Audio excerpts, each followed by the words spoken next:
भगवान श्री स्वामीनारायण के चरणों में प्रणाम करता हूं। भगवान श्री स्वामीनारायण की कृपा से वड़ताल धाम में द्विशताब्दी समारोह का भव्य आयोजन चल रहा है। वहां देश विदेश से सभी हरिभक्त आए हुए हैं और स्वामीनारायण की तो परंपरा रही है, सेवा के बिना उनका कोई काम आगे नहीं होता है। आज लोग भी बढ़ चढ़ करके सेवा कार्यों में अपना योगदान दे रहे हैं। मैंने पिछले कुछ दिनों में टीवी पर इस समारोह की जो तस्वीरें देखी, मीडिया में, सोशल मीडिया में जो वीडियो देखे, वो देखकर मेरा आनंद अनेक गुना बढ़ गया। साथियों, वड़ताल धाम की स्थापना के 200 वर्ष, ये द्विशताब्दी समारोह, ये केवल एक आयोजन या इतिहास की तारीख नहीं है। ये मेरे जैसे हर व्यक्ति के लिए जो वड़ताल धाम में अनन्य आस्था के साथ बड़ा हुआ है, उसके लिए बहुत बड़ा अवसर है। मैं मानता हूं हमारे लिए ये अवसर भारतीय संस्कृति के शाश्वत प्रवाह का प्रमाण है। 200 साल पहले जिस वड़ताल धाम की स्थापना भगवान श्री स्वामीनारायण ने की थी, हमने आज भी उसकी आध्यात्मिक चेतना को जागृत रखा है। हम आज भी यहां भगवान श्री स्वामीनारायण की शिक्षाओं को, उनकी ऊर्जा को अनुभव कर सकते हैं। मैं सभी संतों के चरणों में प्रणाम करते हुए आप सभी और सभी देशवासियों को द्विशताब्दी समारोह की बधाई देता हूं। मुझे खुशी है कि भारत सरकार ने इस मौके पर 200 रुपये का चांदी का एक सिक्का और स्मारक डाक टिकट भी जारी किया है। ये प्रतीक चिन्ह आने वाली पीढ़ियों के मन में इस महान अवसर की स्मृतियों को जीवंत करते रहेंगे। साथियों, भगवान स्वामीनारायण से जुड़ा हर व्यक्ति जानता है कि इस परंपरा से मेरा संबंध कितना गहरा है।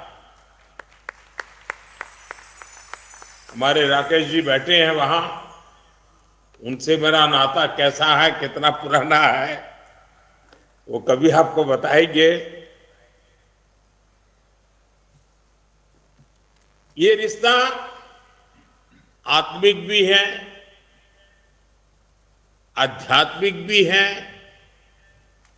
और सामाजिक भी है। जब मैं गुजरात में था, तब संतों का सानिध्य और सत्संग मेरे लिए सहज उपलब्ध रहता था।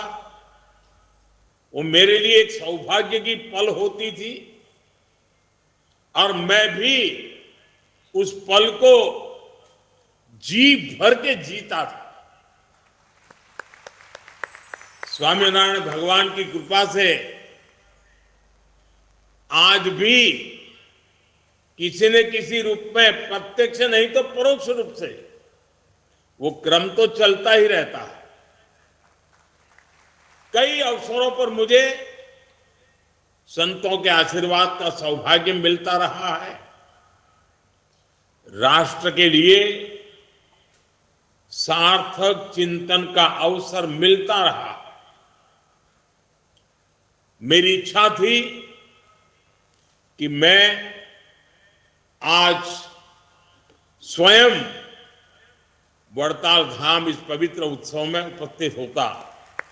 મારી ઈચ્છા તો ઘણી હતી, તમારા બધા વચ્ચે બેસું, જૂની જૂની બધી વાતો યાદ કરું, અને સ્વાભાવિક છે તમને ગમે મને ગમે, लेकिन जिम्मेदारियां और व्यस्तता के चलते ये संभव नहीं हो सका। लेकिन मैं हृदय से आप सबके बीच ही हूं। मेरा मन अभी पूरी तरह से वड़ताल धाम में ही है। साथियों, श्रद्धेय संतगण, हमारे भारत की ये विशेषता रही है कि यहां जब जब भी मुश्किल समय आया है, कोई न कोई ऋषि, महर्षि, संत, महात्मा उसी काल में अवतरित हुआ। भगवान स्वामीनारायण का आगमन भी एक ऐसे समय में हुआ था जब देश सैकड़ों वर्ष की गुलामी के बाद कमजोर हो चुका था, अपने आप में विश्वास खो चुका था, खुद को ही कोसने में डूबा हुआ था। तब भगवान स्वामीनारायण ने हमें, उस कालखंड के सभी संतों ने हमें नई आध्यात्मिक ऊर्जा तो दी ही, उन्होंने हमारे स्वाभिमान को जगाया, हमारी पहचान को पुनर्जीवित किया। इस दिशा में शिक्षा पत्री और वचनामृत का योगदान बहुत बड़ा है। उनकी शिक्षा को आत्मसात करना, उसे आगे बढ़ाना, ये हम सबका कर्तव्य है। मुझे खुशी है कि वड़ताल धाम आज इसी प्रेरणा से मानवता की सेवा और युग निर्माण का बहुत बड़ा अधिष्ठान बन चुका है। इसी वड़ताल धाम ने हमें वंचित समाज से सगराम जी जैसे भक्त दिए हैं। आज यहां कितने ही बच्चों के भोजन का, आवास का, शिक्षा का, और इतना ही नहीं, दूर सुदूर जंगलों में भी सेवा के कई प्रकल्प आप सबके माध्यम से चल रहे हैं। आदिवासी क्षेत्रों में बेटियों की शिक्षा जैसे महत्वपूर्ण अभियान आप लोग चला रहे हैं। गरीबों की सेवा, नई पीढ़ी का निर्माण, आधुनिकता और अध्यात्म को जोड़कर भारत की संस्कृति का संरक्षण, आज बेहतर भविष्य के लिए जो अभियान चल रहा है, स्वच्छता से लेकर पर्यावरण तक, मैंने जितने भी आह्वान किए, मुझे खुशी है कि आप सब संतों ने, भक्तों ने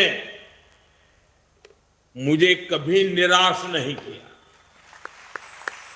मेरी हर बात को आपने अपनी खुद की बात मान लिया, अपनी स्वयं की जिम्मेदारी मान लिया और आप जी जान से उसको पूरा करने में लगे रहे। मुझे बताया गया है, जो मैंने पिछले दिनों एक आह्वान किया था, एक पेड़ मां के नाम, अपनी પોતાની માના નામે एक वृक्ष वावर, एक पेड़ मां के नाम। इस अभियान में स्वामीनारायण परिवार ने 1 लाख से ज्यादा वृक्षारोपण किया है। साथियों, हर व्यक्ति के जीवन का एक उद्देश्य होता है, लाइफ का कोई पर्पज होता है। ये उद्देश्य ही हमारे जीवन को निर्धारित करता है, हमारे मन, कर्म, वचन को प्रभावित करता है। जब हमें हमारे जीवन का उद्देश्य मिल जाता है, तब पूरा जीवन बदल जाता है। हमारे संत महात्माओं ने हर युग में मानव को उसके जीवन के उद्देश्यों से साक्षात्कार कराया है। ये संत महात्माओं का हमारे समाज को बहुत बड़ा योगदान रहा है। जब किसी उद्देश्य की पूर्ति के लिए पूरा समाज, पूरा देश एकजुट हो जाता है, तो वो जरूर पूरा होता है। और पहले कई उदाहरण हैं,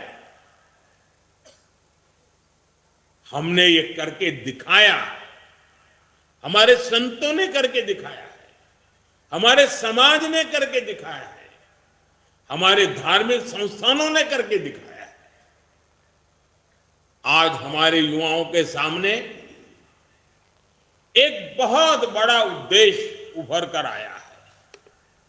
पूरा देश एक निश्चित लक्ष्य को लेकर आगे बढ़ रहा है।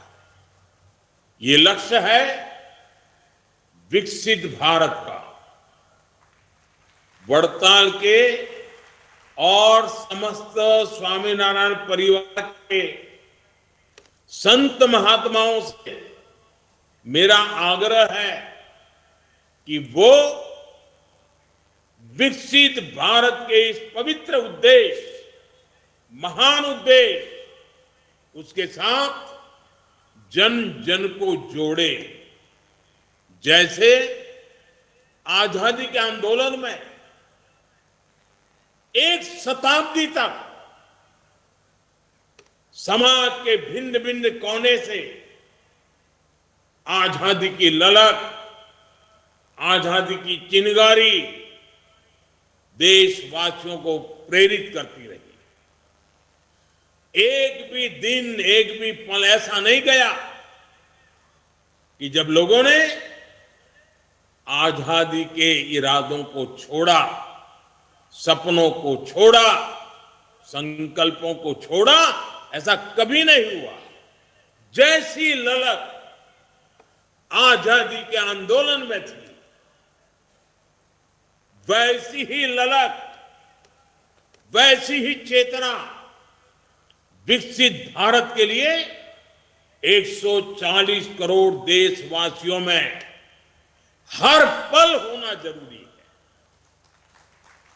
आप सब और हम सब मिलकर लोगों को प्रेरित करें कि आने वाले 25 साल तक हम सबको, और विशेष करके हमारे नौजवान साथियों को, विकसित भारत के उद्देश्य को जीना है, पल पल जीना है, हर पल उसके लिए अपने आप को जोड़ के रखना है।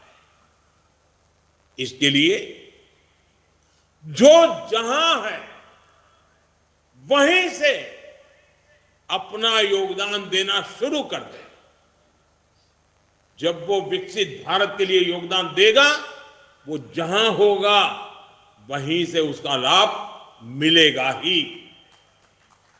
अब जैसे हम लगातार कहते हैं कि विकसित भारत बनने की पहली शर्त है हमें आत्मनिर्भर भारत बनाना। अब आत्मनिर्भर भारत बनाने के लिए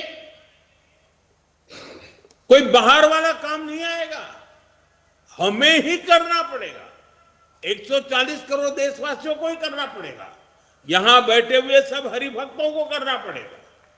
और इसकी शुरुआत कहां से करेंगे? शुरुआत होती है vocal for local. Vocal for local को बढ़ावा दिया जा सकता है।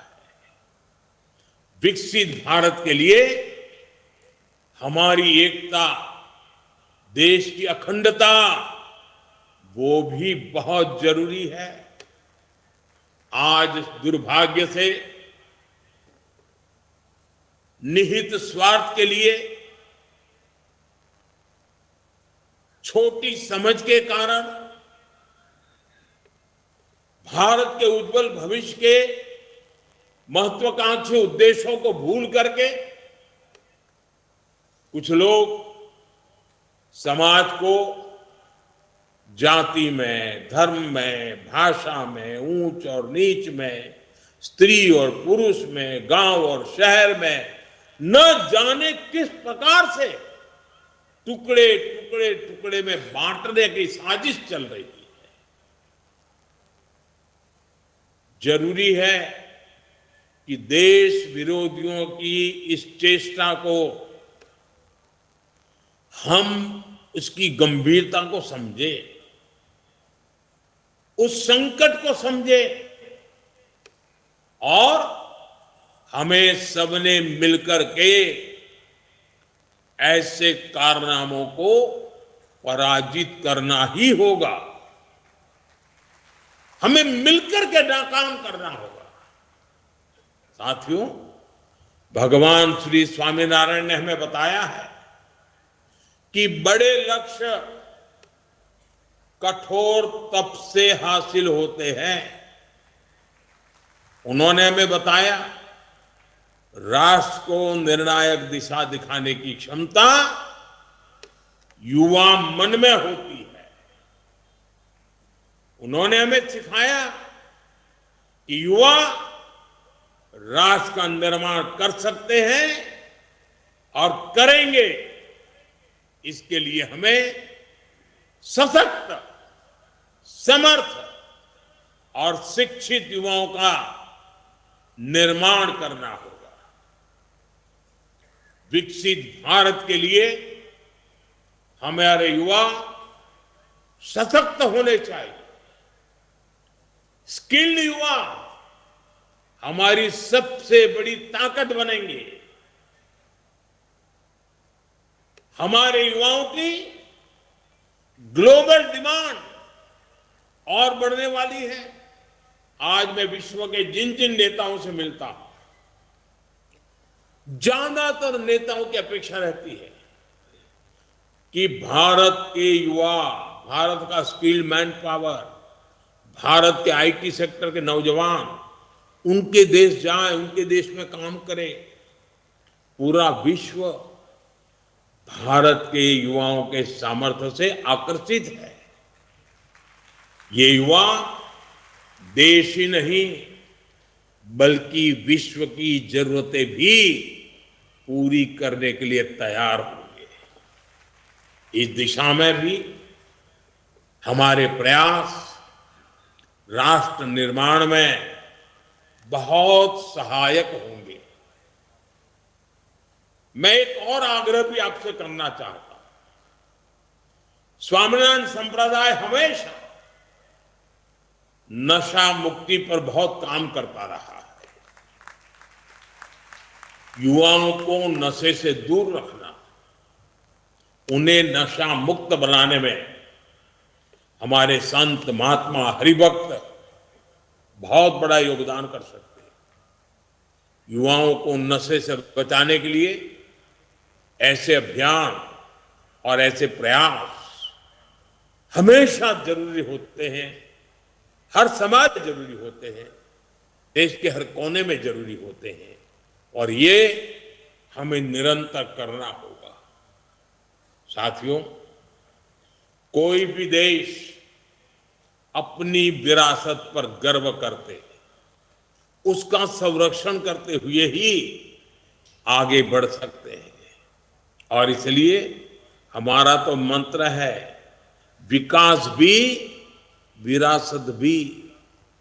हमें खुशी है कि आज हमारी विरासत के हजारों साल पुराने केंद्रों का गौरव लौट रहा है।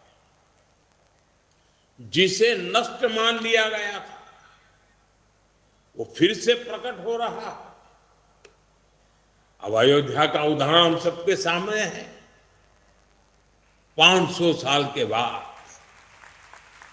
एक सपना पूरा होना मतलब 500 साल तक कितनी ही पीढ़ियों ने उस सपने को जिया है, उस सपने के लिए जूझते रहे हैं, जरूरत पड़ी बलिदान देते रहे, तब जाके हुआ है।